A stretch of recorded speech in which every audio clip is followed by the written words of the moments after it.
looking a little sheepish? It's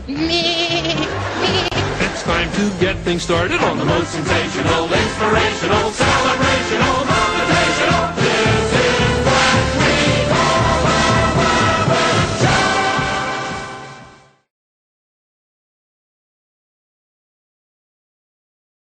Deep and warm sympathy for Mrs. Smith and for John Smith's family, his wife and his daughters. In this House, we've lost a formidable senior member of very rare ability. To the Labour Party also, I offer my deep sympathy after some serious hammer blows that they have faced amongst their colleagues in recent months. They have lost a leader, and I know for many of them a friend, a deep and close friend of many years' standing. But above all, for Elizabeth Smith and for Sarah and for Jane and for Catherine, they have lost a husband and a father and a part of their lives that can never be replaced. Madam Speaker, John Smith was one of the outstanding parliamentarians of modern politics. He was skilled in the procedures of this House, skilled in upholding its traditions, a fair-minded, but as I can say as well as any member of this House, a tough fighter for what he believed in. And above all, he was outstanding in parliamentary debate. I suppose, as one would expect of a barrister and a Queen's Counsel, he was always master of his brief, however complex and however detailed it might be. But beyond being master of his brief, on good days, and for him there were many good days, his speeches could shape and move the will of the House in the way that few members are able to do. Over recent years, both as Prime Minister and as Chancellor of the Exchequer, I had the pleasure and the privilege of facing him across this dispatch box. I learned on those occasions to acknowledge the skill and the wit with which he mastered his arguments. He had that rare ability to switch with speed from irony, from sarcasm, to invective, to fact, sometimes, let it be said, in the heat of parliamentary debate, to half-fact. And on every occasion, knowing exactly how and when to move from one mood to the other for maximum parliamentary and political effect. These are formidable skills. They're rare skills. And if I may say so, Madam Speaker, even for those against whom those skills were deployed, it is hard to bear that we will never see or hear those skills in this House again. He had no malice. There were things he cared for passionately. He lived for them. He fought for them. He cared for them. But he carried his fight fairly, without malice, without nastiness. The bruises that existed were bruises that soon faded after a dispute with John Smith. In our parliamentary democracy, it's the fate of party leaders to dispute, to scorn, to disagree. We have an adversarial system, I believe myself the best system in the world, but an adversarial system of politics. And so it was in the nature of my relationship, my political relationship with John Smith, that we frequently clashed in public, and we frequently clashed in this House. And yet afterwards, in private, we met often and amiably. Again, no bruises. Inevitably, the Prime Minister and the Leader of the Opposition have to conduct business in private and on confidential matters. Perhaps I might say to the House, whenever we did, I always found him courteous, fair-minded and constructive, but also tough for what he was seeking and what he believed in. We would share a drink, sometimes tea, sometimes not tea. And our discussions on those occasions ranged far beyond the formal business that we were transacting, to the despair of my private office, and I suspect sometimes of his. The meetings extended far beyond the time that was immediately scheduled for them. In our Constitution, the role of the Leader of the Opposition is unique. It is a vital role. not in government but vital to the determination of the way in which we conduct our affairs and the protection of people who oppose the government on a range of issues. The leader of the opposition is in the ante-room of power, and yet he's not in the seat of power itself. And in that position, perhaps for a short time, perhaps for a long time, he must maintain his party's hunger to govern and never let that appetite diminish. He must remain confident and never let the years of waiting sour or embitter him or the nature of public life. He must keep alive hope and ambition and keep sharp the cutting edge of his own party's beliefs. If I may judge him from this side of the House, it seemed to me, Madam Speaker, that John Smith trod that path for his party and its supporters in the country with skill and assurance that few have matched. Madam Speaker, political differences are not the be-all and end-all of relationships for members of this House. When I think of John Smith, I think of an opponent, not an enemy. And when I remember him, I shall do so with respect and with affection.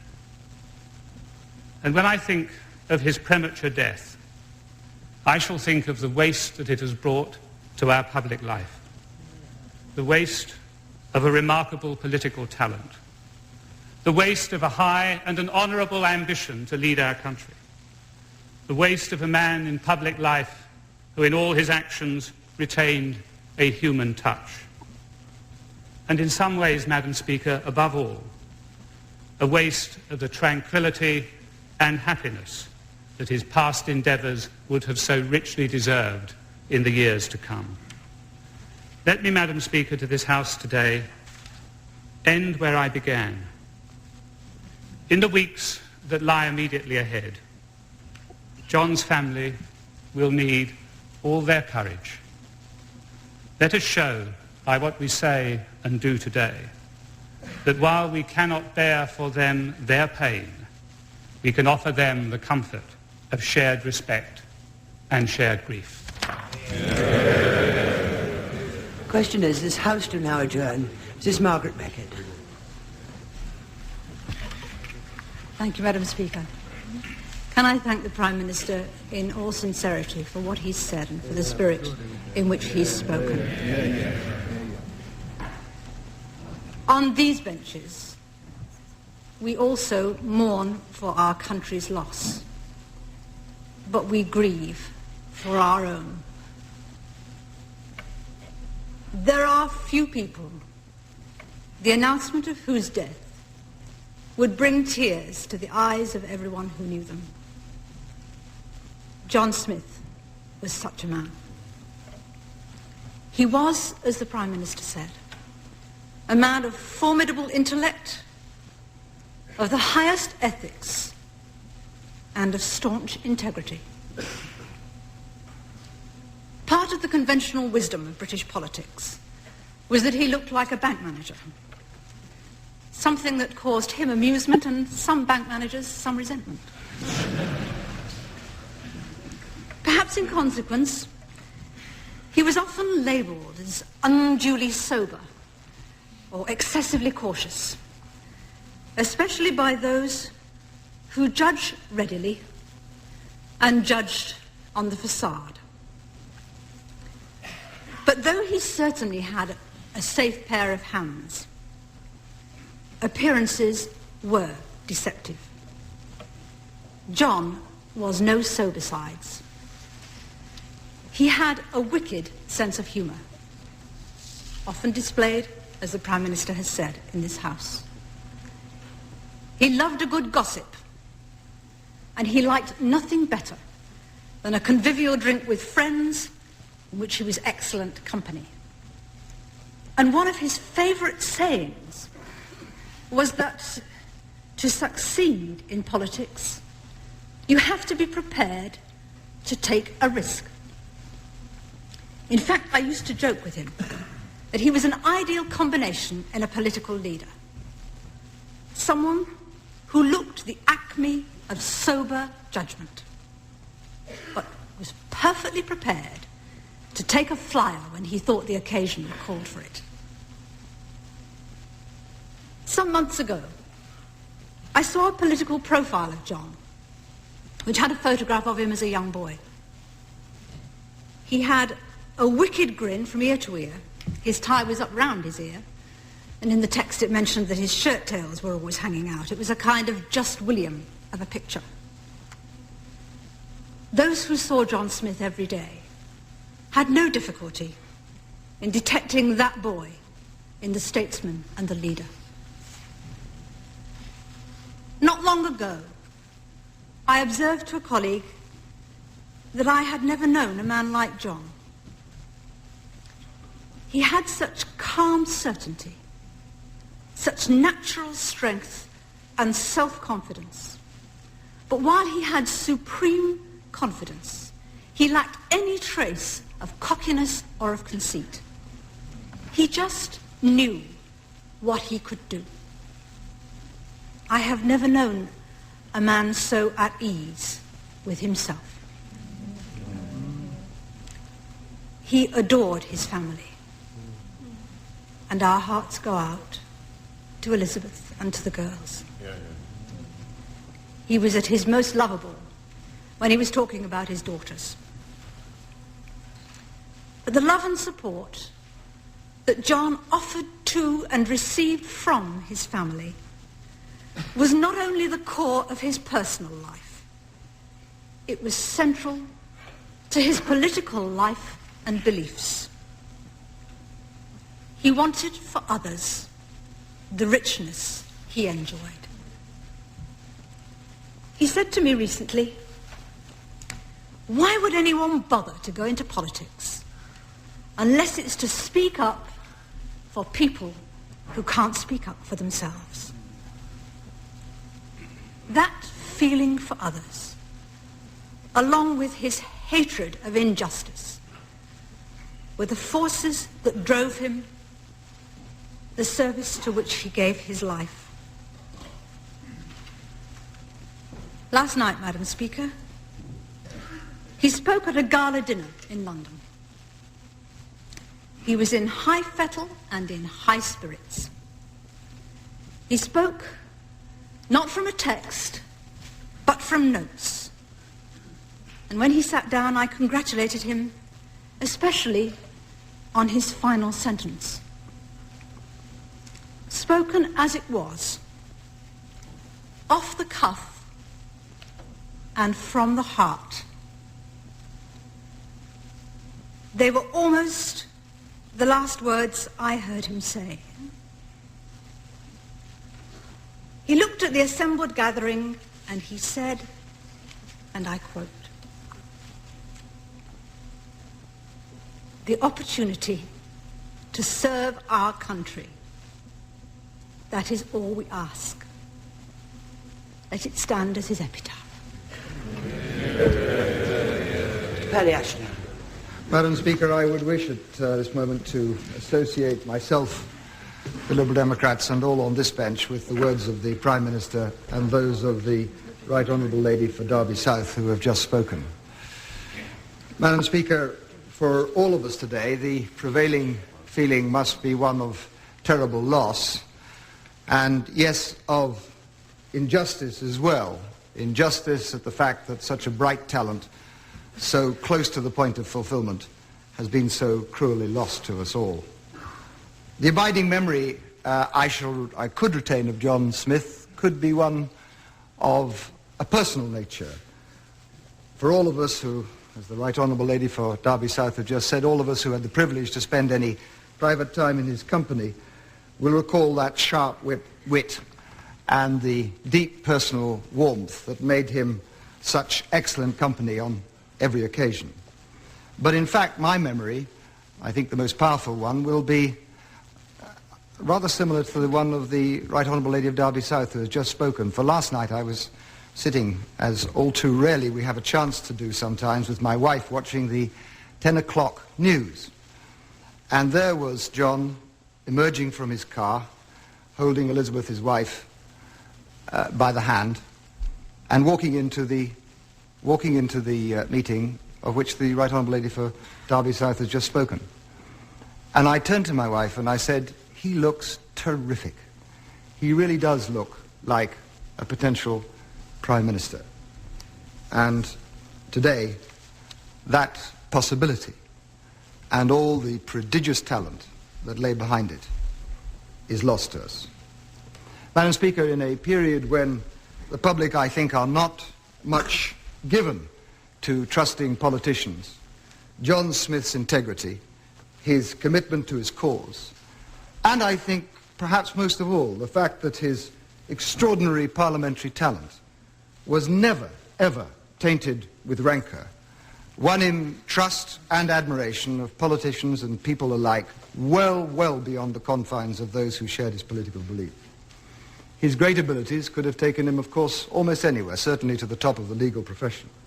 Instead, he dedicated his life to the Labour Party to fight for people and for principles and values which he held dear. And, of course, he climbed to the top of his party. He was the youngest member of Jim Callaghan's cabinet. He was a pioneer of Scottish devolution. He was a committed and consistent advocate of Britain's European future. And he was a very courageous man. His recovery after his first heart attack was a testament to that personal courage. In politics, he showed a dogged determination in the face of adversity and challenge. Madam Speaker, we have lost today one of the foremost parliamentary talents of our time, a powerful advocate for the politics of progress in Britain, and a thoroughly decent and deeply gifted man. But whatever our loss, it is nothing to that of his wife Elizabeth and of their children, to whom we all today extend our deepest sympathies and condolences. Mr. James Marindale. Madam Speaker, may I join in expressing our very deepest condolences to Mrs. Smith and to the family.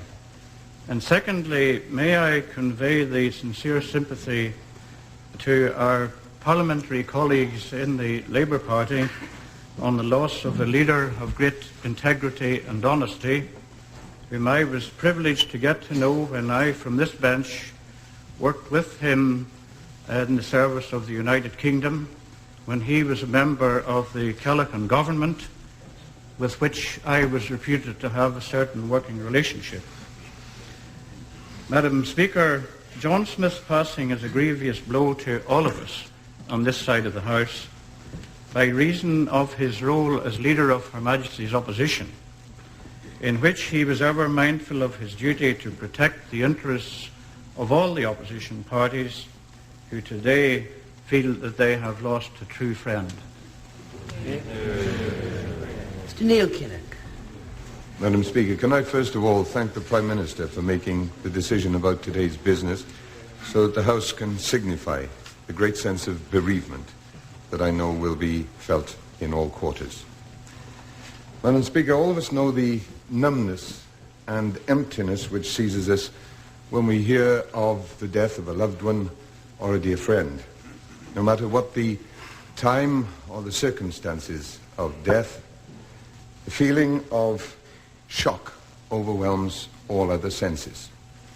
This morning, I was grieving over the death of my beloved mother-in-law, who died very suddenly last night when I heard the dreadful news that John was dead. I have to say, Madam Speaker, that I was desolated.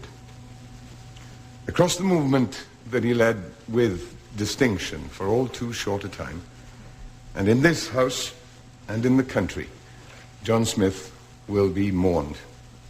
The nation knows that his consummate abilities and his fierce sense of social justice all carried a force of integrity and talent that is precious and much needed at all times and in all nations. I was proud to have John Smith as a loyal and generous friend, and I valued his judgment and his wisdom as a comrade and as the leader of my party. He had conviction without obsession. His principles were for application, not for decoration, and his superb intelligence was for practical use, not for adornment.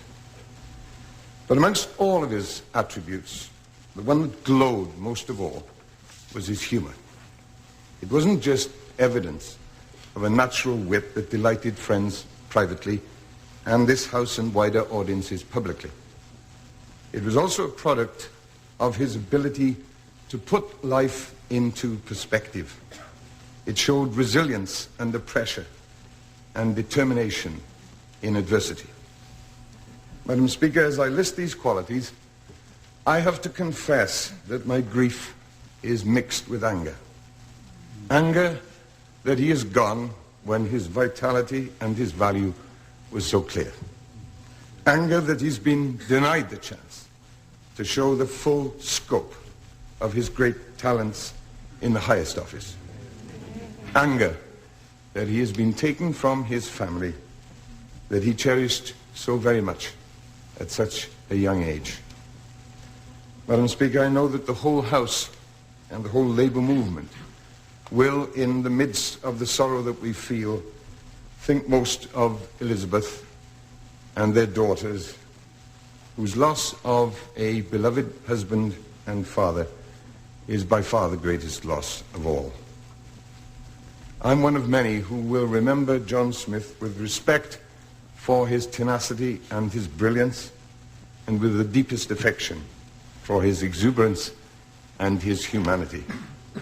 He was, in Shelley's words, one of those who with resolute will vanquished earth's pride and meanness, burst the icy chains of custom, and shone a day star of his age. We will long remember him. We will always be grateful for the joyful privilege of knowing John Smith. This is Margaret Ewing. Madam Speaker, in associating my own party with the comments which have already been made in tribute to John Smith, may I also indicate to the House that the Social Democratic Labour Party want to be associated with the comments which I am making today. John Smith and I grew up in the tough political background of Glasgow University debating, and he was a man for whom I had a great deal of regard. I think all of us will miss him in the context of not only our parliamentary life, but also in the context of Scottish politics, where he brought a dynamism and his own drive.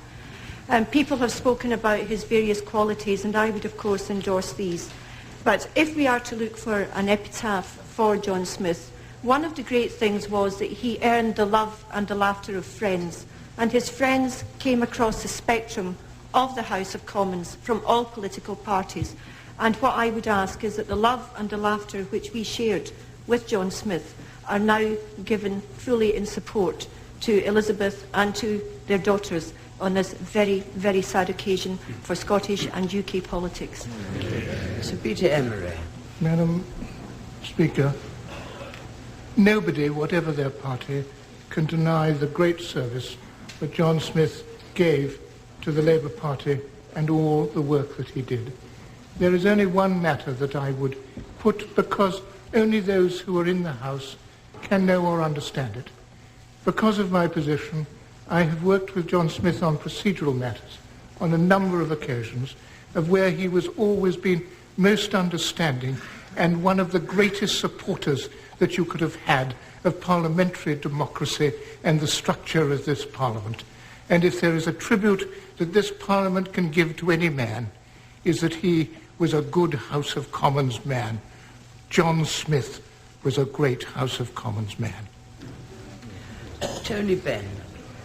Madam Speaker, can I thank the Prime Minister and those others who've spoken for what they have said about John Smith. I had the privilege of knowing him and working with him very closely over 25 years in Parliament and in government.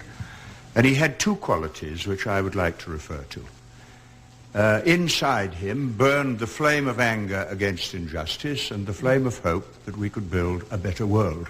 And that was what moved him. And secondly, he was a man who always said the same wherever he was. If you heard him in public at a meeting, if you heard him in private, if you heard him in the Cabinet, if you heard him in the House of Commons, he always said the same thing. And for that reason, he was trusted. He was a lovely man. And I hope that his family will gain something from the knowledge that their grief is shared by us. Madam Speaker, I hope the House will allow me to speak as somebody who entered the House on the same day as John Smith did, as indeed did my right honourable friend, the member for Islwyn. John and I served alongside each other in the Labour government for 5 years, and we served alongside each other in the shadow cabinet for 12 years.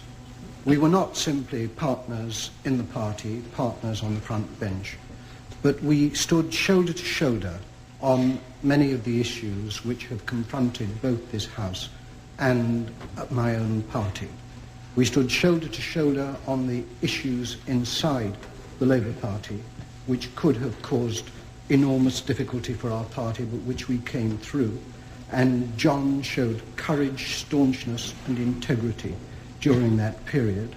We fought, for example, for the shipbuilding industry as members of the government because we had a common interest through our ministerial jobs, but also for a unique alliance that John and I had because we were the only two members of the House of Commons who were sponsored members of the Amalgamated Society of Boilermakers.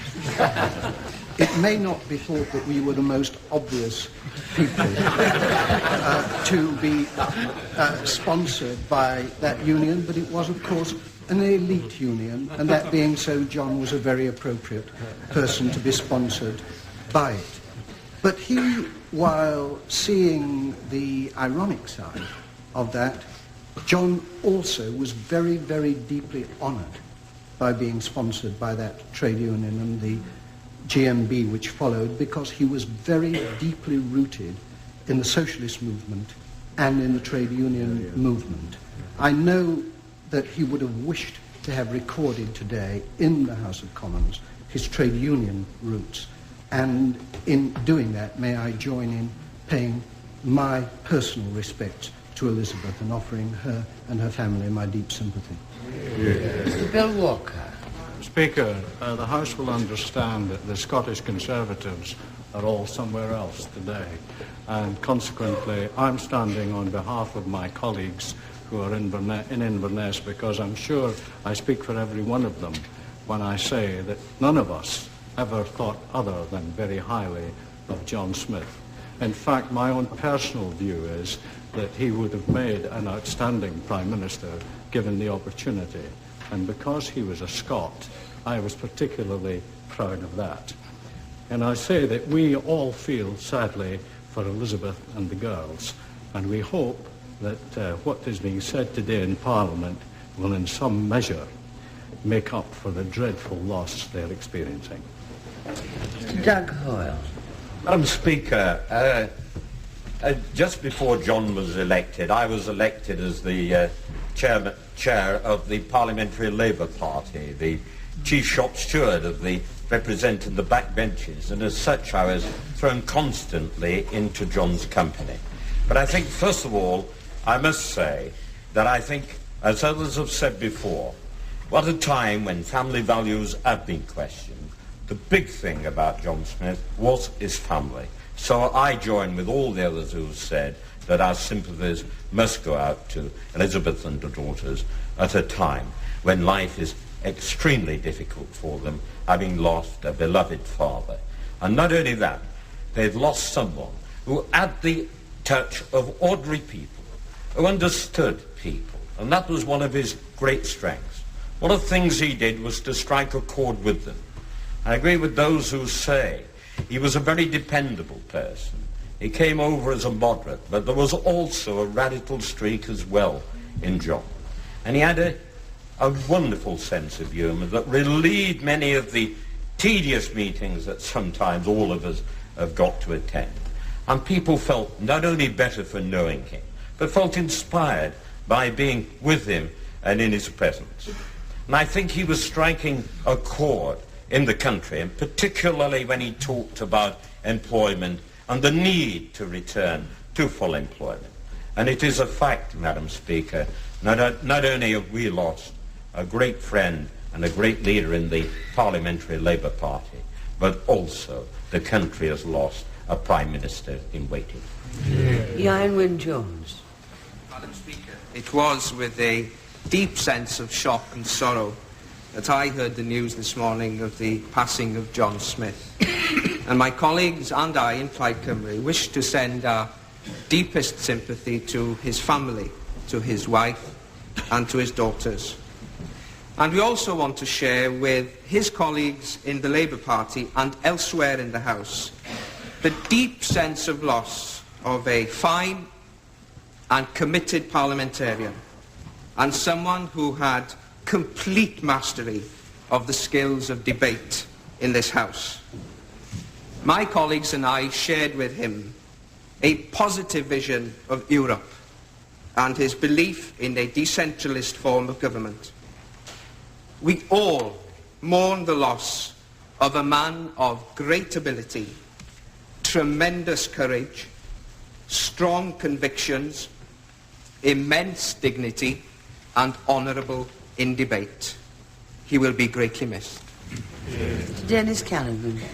Madam Speaker, John Smith was a lad of many parts, but perhaps his greatest gift was his ability to unite people. I suppose most of the political experts would put John slightly to the right of me on the political spectrum of the Labour Party, but John's greatest ability was his ability to unite people, whatever their views, in the struggle against injustice and the struggle for a better life for the people that we represent. And I think there is a tragedy that our party and our country has been robbed of such a great asset. I particularly remember his efforts many, many years ago when he was in government to get the last Scottish Home Rule Bill onto the statute book. And again, I think it is a tragedy that the architect of that legislation is no longer with us, but I trust that very soon the fruits of his labours will be there to be seen. I think that John Smith may go down in history as the greatest Prime Minister that we never had. And I join with the rest of the House in expressing our condolences to Elizabeth and their daughters on their sad loss. We'll never see his likes again. Sir Marcus Fox. Madam Speaker, may I, on behalf of my parliamentary backbenchers, say that we would wish to be associated with all that has been said in sympathy towards his wife and family. The burdens that we place on our leaders are sometimes misunderstood and not recognised. But certainly in John Smith we all know that we have lost a great parliamentarian, and his courtesy at all times is something that will long be remembered. Shepherd. Speaker, may I rise on behalf of the Commonwealth Parliamentary Association? John Smith was one of our vice presidents, as you are, as yourself, our president. John joined the Commonwealth Parliamentary Association almost at the first opportunity he could, having been elected to this House, and was ever after a keen, enthusiastic supporter of our aims and activities. Madam Speaker, the proceedings and the fortunes of this House are observed on a far wider basis than just this country, and I know how much the Commonwealth parliamentarians will be feeling this particular shock today. Madam Speaker, the Commonwealth will mourn the loss of a great parliamentarian. Mingus Campbell.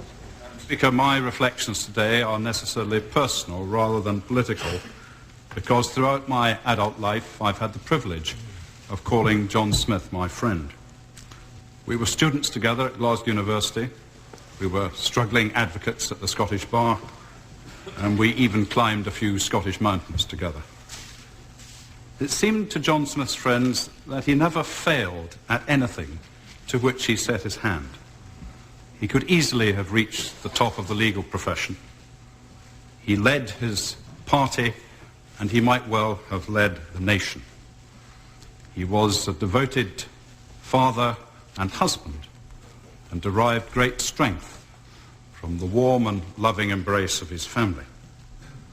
In his recreation, he was a fierce if not particularly elegant, tennis player.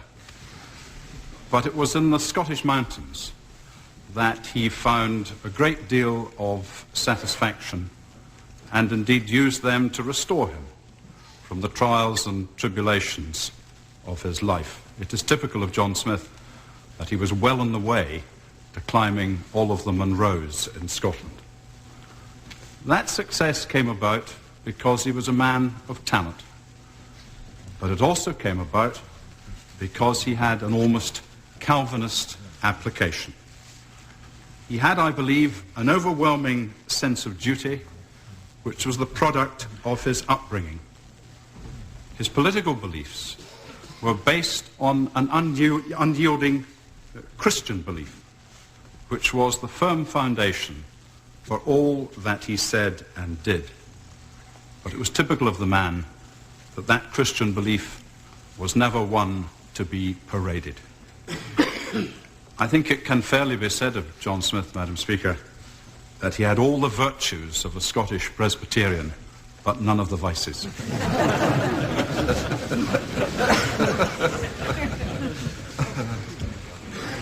For those of us who had the privilege to be his friends, some of the light has gone out of our lives. For his family, the sense of loss is incalculable. To Dennis Skinner. 24 years is a long time in politics, and when John Smith came into the House of Commons in 1970, along with a lot of others, some of whom have spoken today, I always had an idea that he would be finishing upon that bench, and I'd probably still be on this one, almost certainly. I speak today because I come from a different wing of the party, and yet we never had words in anger. It's incredible throughout the whole of that period that we were able to remain friends. And only a fortnight, 3 weeks ago, he was giving me a message to read out at my mate Bob Cry's funeral. It was a wonderful, glowing tribute, and it would be wrong of me if I were not to repay that tribute that he gave to me to read out on behalf of Bob Cryer. Why are people so full of praise for him today? My guess is because he was one of those people that could operate in this place. And some can and some can't. And yet he understood its moods. This place sometimes is like a church, and on other occasions it's like a zoo. And in order to manage to get top side of it, you've got to be able to change tack. And on Tuesday he did it again. When I spoke to him afterwards, I said, "You changed your question, didn't you, John?" Because of what the Prime Minister had said, and smartly and deftly he'd moved ground. That was his ability to speak extemporaneously. And I mean, he used to come to me on occasions and say, "Have you got any good jokes for my speech tomorrow?" I mean, that kind of umbilical cord that stretched out from him to others was important in our movement. I'd laid bets on him opening that door at number 10, and I've no doubt that he would have done that without any question whatsoever. He dragged the Labour Party, in my opinion, from the depths of despair to the pinnacles of power, and no greater tribute could be paid to him today than if we were to say unanimously, instead of adjourning at this moment, if we were to say that John Smith, we're going to pass the Disabled Persons Bill today unanimously. That's what we should do in his memory.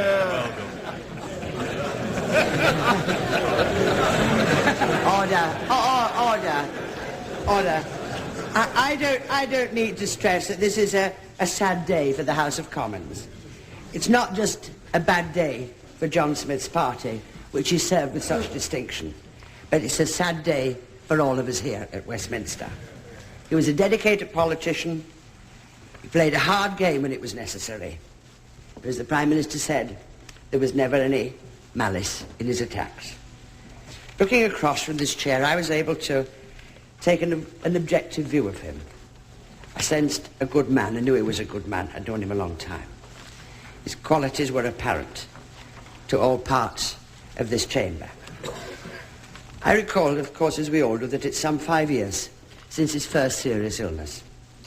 He fought back from that with all the courage which marked the whole of his life. His opponents, as well as his colleagues, hoped, indeed they believed, that he'd won through. And that must make it even harder for his wife and daughters. All we in this House can do now is to tell them that our hearts go out to them and that their grief is shared by us all. Move the motion.